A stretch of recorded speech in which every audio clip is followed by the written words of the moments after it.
ಓಂ ನಮೋ ಭಗವತೆ ವಾಸುದೇವಾಯ. ಯುದ್ಧಸ್ಸಪತ್ನುಜಿತ ಪತ್ರಿಭಿರಂತಿರಾಜ್ಞೋ ಬಾಲೋಪಿ ಸನ್ನಪಗತಸ್ತಪಸೇ ವನಾಯ ತಸ್ಮಾ ಅದಾತ್ ಧ್ರುವಗತಿಂ ಗೃಣತೆ ಪ್ರಸನ್ನೋ ದಿವ್ಯಾಃ ಸ್ತುವಂತಿ ಮುನಯೋ ಯದುಪರ್ಯಧಸ್ತಾತ್. ಶ್ರೀ ಗುರುಭ್ಯೋ ನಮಃ. ಭಾಗವತದ 2ನೇ ಸ್ಕಂಧ, ಅಲ್ಲಿ 7ನೇ ಅಧ್ಯಾಯದ 8ನೇ ಶ್ಲೋಕವನ್ನು ನಾವೀಗ ನೋಡಬೇಕು. ಇದು ಧ್ರುವನಿಗೆ ವರವನ್ನು ಕೊಟ್ಟಂಥ ವಾಸುದೇವ ಎಂಬ ರೂಪದ ವರ್ಣನೆ.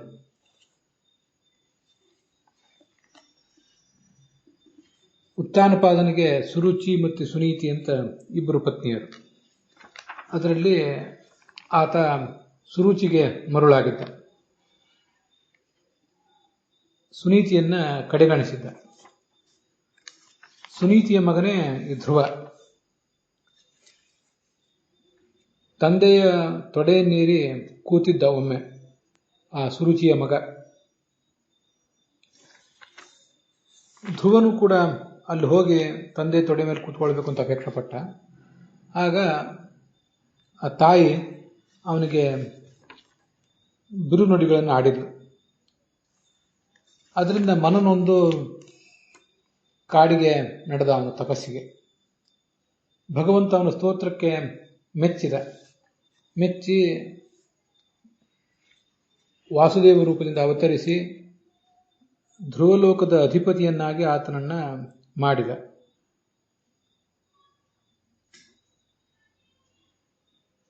ಆ ಧ್ರುವಲೋಕದ ಮಹಿಮೆ ಎಂಥದ್ದು ಅಂದರೆ ಬಹಳ ಎತ್ತರದಲ್ಲಿದೆ. ಕೆಳಗೆ ದೇವತೆಗಳು ಎಲ್ಲರೂ, ಮೇಲೆ ಕೆಳಗೆ ದೇವತೆಗಳು ನಿಂತು ಅದನ್ನು ಸ್ತುತಿಸ್ತಾ ಇರ್ತಾರೆ. ಅವತಾರೋ ಮಹಾವಿಷ್ಣು ವಾಸುದೇವ ಇತೀರಿತಃ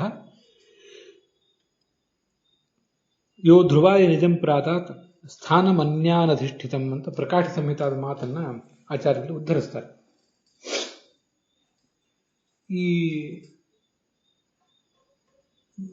ಭಗವಂತ ಇಲ್ಲಿ ಅವತಾರ ಮಾಡಿದ್ದು ವಾಸುದೇವ ಎಂಬ ರೂಪದಿಂದ ಅಂತ ಅನೇಕ ಜನ ಟಿಪ್ಪಣಿಕಾರರೇನೋ ಹೇಳ್ತಾರೆ. ಆದರೆ ಅದಕ್ಕೆ ಬೇಕಾದ ಪ್ರಮಾಣವನ್ನು ಅವರ್ಯಾರೂ ತೋರಿಸಿಲ್ಲ. ಅವನು ಧ್ರುವ ವಾಸುದೇವ ರೂಪವನ್ನು ಉಪಾಸನೆ ಮಾಡಿದ್ದ ಅಂತ ಮುಂದೆ ಬರೋದಿದೆ. ಆ ಕಾರಣದಿಂದ ಇಲ್ಲಿ ಅವನಿಗೆ ಪ್ರತ್ಯಕ್ಷವಾದ ರೂಪ ವಾಸುದೇವ ಎಂಬ ರೂಪ ಅಂತಲೇ ಎಲ್ಲರೂ ಹೇಳ್ತಾರೆ. ಸಹಜವಾಗಿ ನಮಗೆ ಅದು ಗ್ರಹಿಕೆಗೆ ಬರ್ತದೆ. ಆದರೆ ಅದಕ್ಕೊಂದು ಪ್ರಮಾಣವನ್ನು ಮಾತ್ರ ಶ್ರೀಧರರು ಮೊದಲಾದವರು ಯಾರೂ ತೋರಿಸಿಲ್ಲ.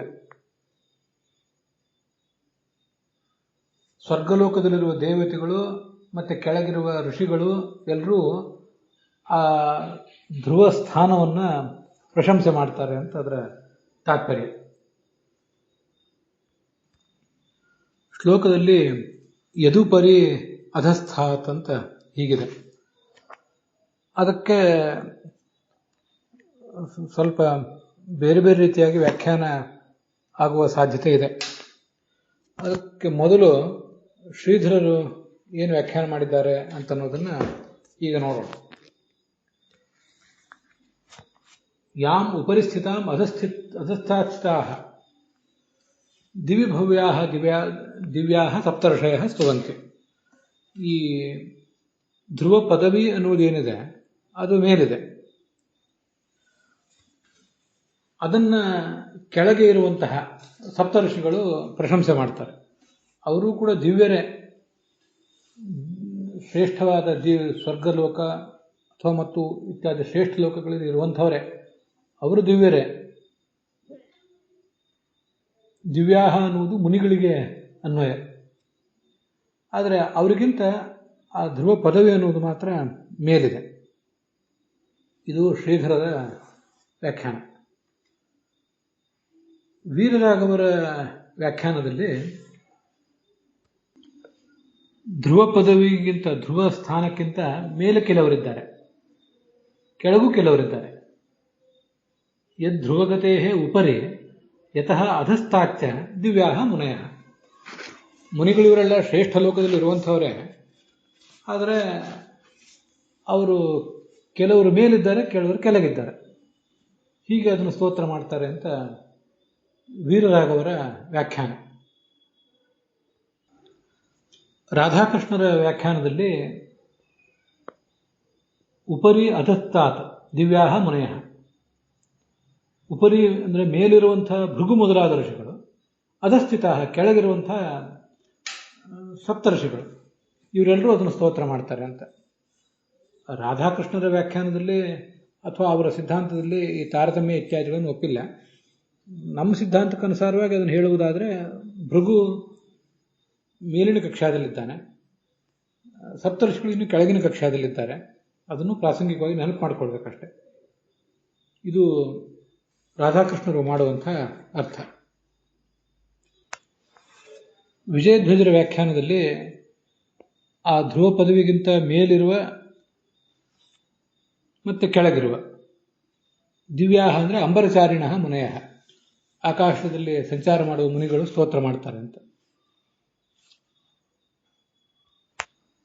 ಅಂತೂ ಆಕಾಶ ಸಂಚಾರಿಗಳಾದ ಮುನಿಗಳು ಕೆಲವರು ಧ್ರುವ ಪದವಿಗಿಂತ ಮೇಲೆ ಸಂಚಾರ ಮಾಡ್ತಿರ್ತಾರೆ, ಕೆಲವರು ಅದಕ್ಕಿಂತ ಕೆಳಗೆ ಸಂಚಾರ ಮಾಡ್ತಿರ್ತಾರೆ. ಅದನ್ನ ವಿಜಯಧ್ವಜರು ಹೇಳ್ತಾರೆ.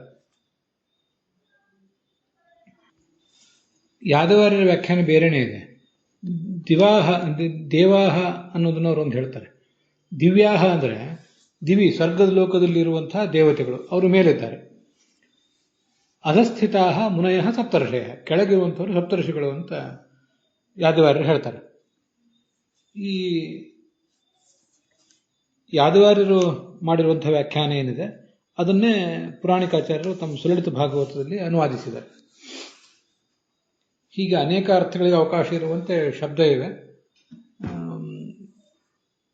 ಆದರೆ ದಿವ್ಯಾಹ ಅಂದರೆ ದೇವತೆಗಳು ಅಂತ ಅರ್ಥ ಮಾಡೋದೇನಿದೆ ಸ್ವಲ್ಪ ಕಷ್ಟವೇ. ದಿವ್ಯಾಹ ಅನ್ನೋದೊಂದು ವಿಶೇಷಣ. ಅದು ಯಾವುದೇ ನಿರ್ದಿಷ್ಟ ವ್ಯಕ್ತಿಯನ್ನು ಹೇಳೋದಿಲ್ಲ. ಮುನಿಗಳನ್ನು ಹೇಳಿತು, ದೇವತೆಗಳನ್ನು ಹೇಳಿತು. ಆದ್ದರಿಂದ ದಿವ್ಯಾಹ ಮುನಯ ಶ್ರೇಷ್ಠರಾದ ಆಕಾಶದಲ್ಲಿ ಸಂಚಾರ ಮಾಡುವ ಋಷಿಗಳು ಅಂತ ಒಟ್ಟಾರೆ ಅದರ ಅರ್ಥ. ಕೆಲವರು ಧ್ರುವ ಪದವಿಗಿಂತ ಮೇಲಿದ್ದಾರೆ, ಕೆಲವರು ಕೆಳಗೂ ಇದ್ದಾರೆ ಅಂತ ಅರ್ಥ ಮಾಡುವುದು ಹೆಚ್ಚು ಸೂಕ್ತವಾಗಿ ಕಾಣಿಸ್ತದೆ ನಮಗೆ. ವೀರರಾಘವರ ವ್ಯಾಖ್ಯಾನ ಆ ದೃಷ್ಟಿಯಿಂದ ನಾನು ಒಪ್ಪಿಕೊಂಡಂಥ ವ್ಯಾಖ್ಯಾನ ಇಲ್ಲಿ. ಧ್ರುವ ತಪಸ್ಸಿಗಾಗಿ ಕಾಡಿಗೆ ನಡೆದಿದ್ನಲ್ಲ, ಆಗ ಅವನಿಗೆ ವಾಸುದೇವ ದ್ವಾದಶಾಕ್ಷರವನ್ನು ಉಪದೇಶ ಮಾಡಿದವರು ನಾರದರು. ಆದ್ದರಿಂದ ಆ ಮಂತ್ರದ ಉಪಾಸನೆಯಿಂದಲೇ ಅವನಿಗೆ ಆ ವಾಸುದೇವ ರೂಪದ ಸಾಕ್ಷಾತ್ಕಾರ ಆಯಿತು. ಅದಕ್ಕೆ ಈ ಪ್ರವಚನದ ಆರಂಭದಲ್ಲಿ ಓಂ ನಮೋ ಭಗವತೆ ವಾಸುದೇವಾಯ ಅಂತ ವಾಸುದೇವ ದ್ವಾದಶಾಕ್ಷರವನ್ನು ನಾನು ಮಂಗಲಾಚರಣ ರೂಪದಲ್ಲಿ ಹೇಳಿದ್ದೆ. ಮಹಾವಿಷ್ಣುವಿನ ಅವತಾರಕ್ಕೆ ವಾಸುದೇವ ಅಂತ ಹೆಸರು. ಸ್ಥಾನಂ ಅನ್ಯಾನಧಿಷ್ಠಿತಂ.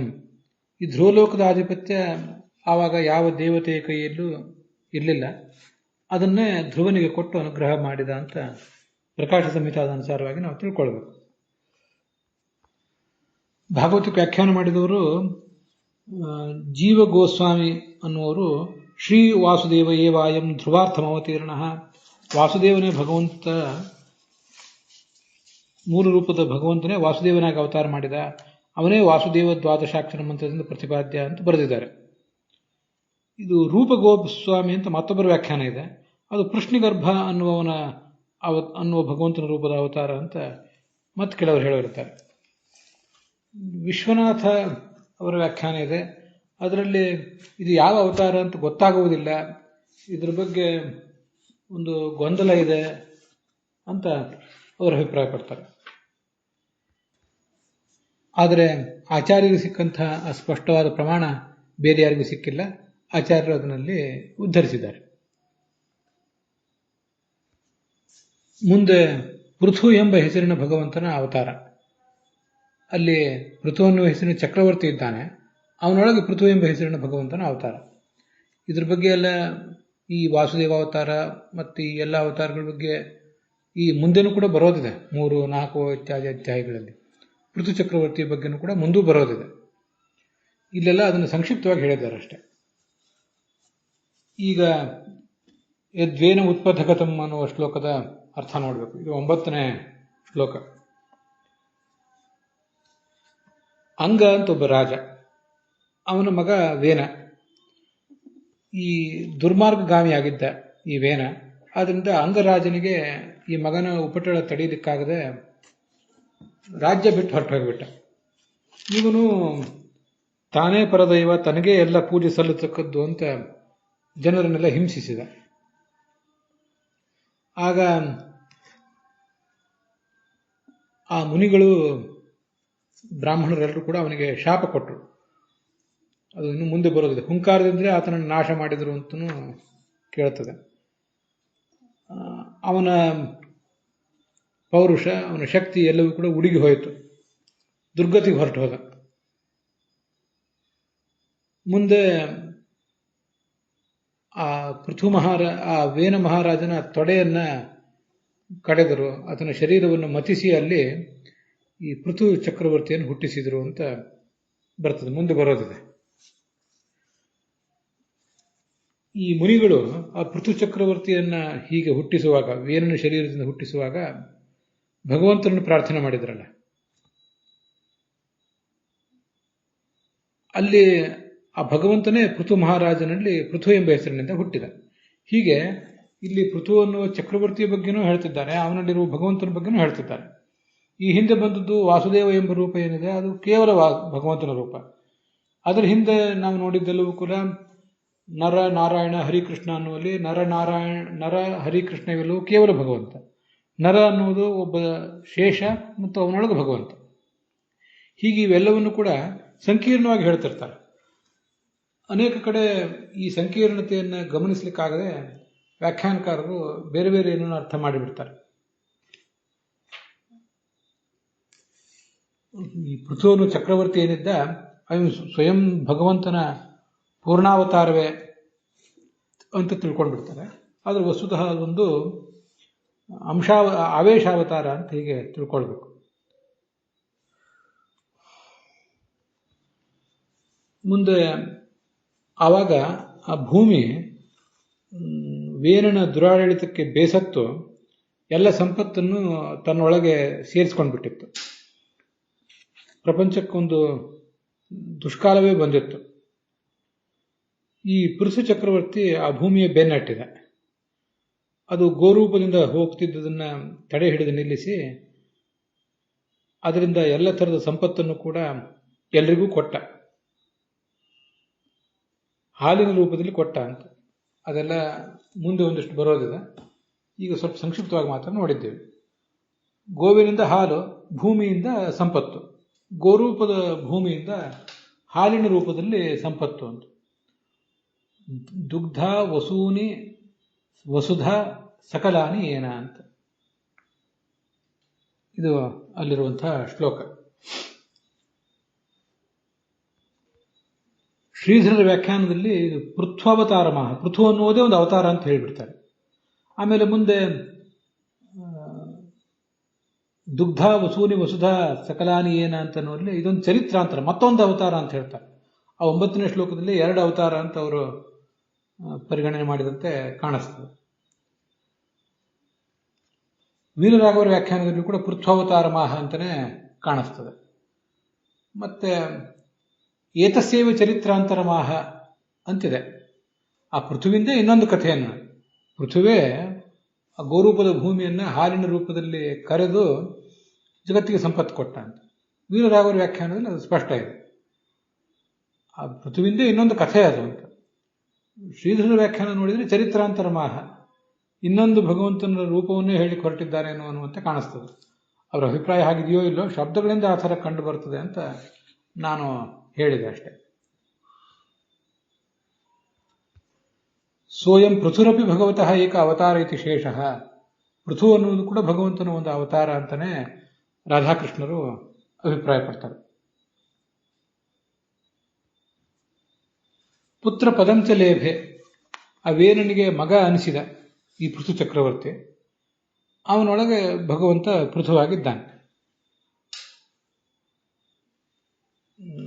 ಭಗವಂತ ಎಲ್ರಿಗೂ ಕೂಡ ಮಗನೇ. ಒಬ್ಬ ಜೀವ ಹುಟ್ಟುವಾಗ ಅಲ್ಲಿ ಭಗವಂತನು ಹುಟ್ಟುತ್ತಾನೆ ಅಂತ ಐತರಿ ಉಪನಿಷತ್ತು ಇತ್ಯಾದಿ ಕಡೆಗಳಲ್ಲಿ ಬಂದಿದೆ. ಹೀಗೆ ವೇಣನಿಗೆ ಪೃಥು ಚಕ್ರವರ್ತಿಯೂ ಮಗ, ಭಗವಂತನೂ ಮಗ ಅಂತಾನೆ ನಾವದನ್ನು ತಿಳ್ಕೊಳ್ಬೇಕು. ವಿಜಯಧ್ವಜರ ವ್ಯಾಖ್ಯಾನದಲ್ಲಿ ವಿಶೇಷ ಅಂಶಗಳೇನೂ ಇಲ್ಲ. ಯಾದವಾರ್ಯರ ವ್ಯಾಖ್ಯಾನದಲ್ಲಿ ಆವೇಶಾಭಿಪ್ರಾಯಕಮಿದಂ ಅಂತ ಸ್ಪಷ್ಟಪಡಿಸಿದ್ದಾರೆ, ಆಚಾರ್ಯರ ಅಭಿಪ್ರಾಯವನ್ನು ಸ್ಪಷ್ಟಪಡಿಸಿದ್ದಾರೆ. ಪೃಥು ಹಿಂದಿನ ತನ್ನ ಒಂದು ಜನ್ಮದಲ್ಲಿ ಭಗವಂತನ ಪ್ರಾರ್ಥನೆ ಮಾಡಿದ್ದ, ನನ್ನಲ್ಲಿ ಇನ್ನೊಂದು ಸನ್ನಿಹಿತನಾಗಬೇಕು ಅಂತ. ಈಗ ಆ ವೇನ ಸತ್ತು ಹೋದ್ಮೇಲೆ ಆ ಋಷಿಗಳು ಕೂಡ ಭಗವಂತನ ಪ್ರಾರ್ಥನೆ ಮಾಡಿದ್ರು, ನೀನೇ ಬಾ ಅಂತ.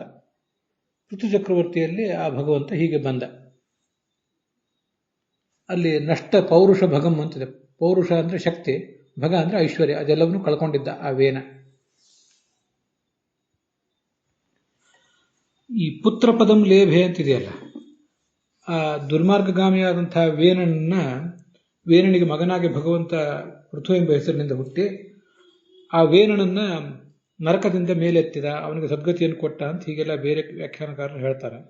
ಆದರೆ ಅವನು ಆ ಥರದ ಉದ್ಧಾರಕ್ಕೆ ಯೋಗ್ಯ ಅಲ್ಲ ವೇನ, ಅವನು ದುರ್ಗತಿಗೆ ಹೋದ. ಭಗವಂತ ಪುತ್ರಪದಂ ಲೇಭೆ ಅಂದ್ರೆ ಪುತ್ರ ಎಂಬ ನರಕದಿಂದ ಆ ವೇನನನ್ನು ಉದ್ಧಾರ ಮಾಡಿ ಪುತ್ರ ಆದ ಈ ಪೃಥು ಚಕ್ರವರ್ತಿ ಅಥವಾ ಭಗವಂತ ಅಂತ ಅರ್ಥ ಅಲ್ಲ. ಅಲ್ಲಿ ಅವನ ಮಗನಾಗಿ ಔರಸ ಪುತ್ರನಾಗಿ ಹುಟ್ಟಿ ಪಾಂಚಭೌತಿಕ ಶರೀರದಿಂದ ಹುಟ್ಟಿದ್ದು ಪೃಥು ಚಕ್ರವರ್ತಿ. ಅವನಲ್ಲಿ ಸನ್ನಿಹಿತನಾದ್ದರಿಂದ ಒಂದು ಶಿಶುವಿನ ಜನನ ಅಂದ್ರೆ ಭಗವಂತನ ಜನನವೂ ಆದ್ದರಿಂದ ವೇನನ ಪುತ್ರ ಅಂತ ಈ ಭಗವಂತನೂ ಅನಿಸಿಕೊಂಡ, ವೇನನ ಪುತ್ರ ಅಂತ ಅನಿಸಿಕೊಂಡ ಅಂತ ಆ ಪುತ್ರ ಪದ ಅನ್ನೋದಕ್ಕೆ ಅರ್ಥ. ಹೊರತು ವೇನನನ್ನು ದುರ್ಗತಿಯಿಂದ ಪಾರು ಮಾಡಿ ಆತನಿಗೆ ನಿಜವಾದ ಮಗ ಅನಿಸಿದ ಅಂತ ಅದರ ಅರ್ಥ ಅಲ್ಲ.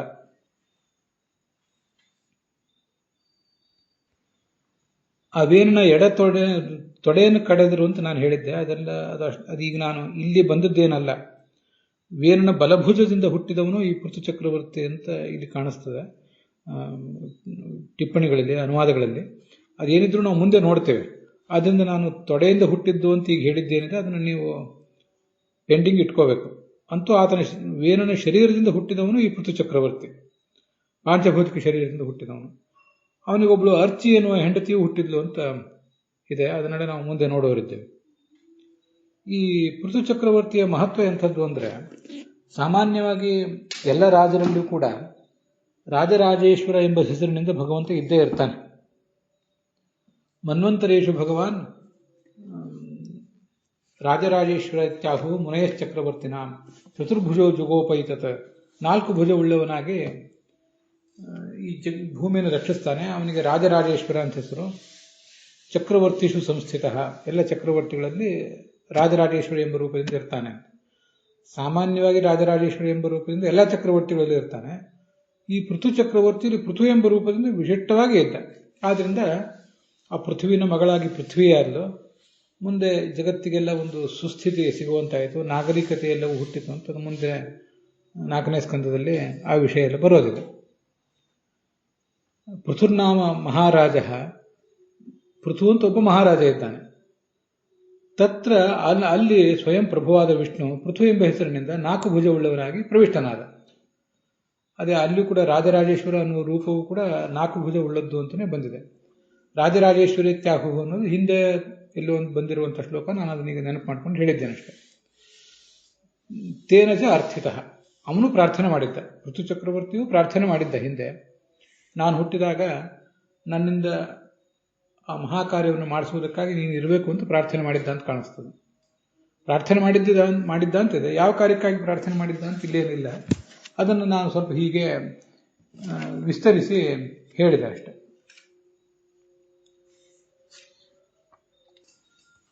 ಹೀಗೆ ವಸ್ತುತಃ ಪೃಥು ಎಂಬ ಚಕ್ರವರ್ತಿ, ಇಲ್ಲಿ ಪೃಥು ಎಂಬ ಭಗವಂತ.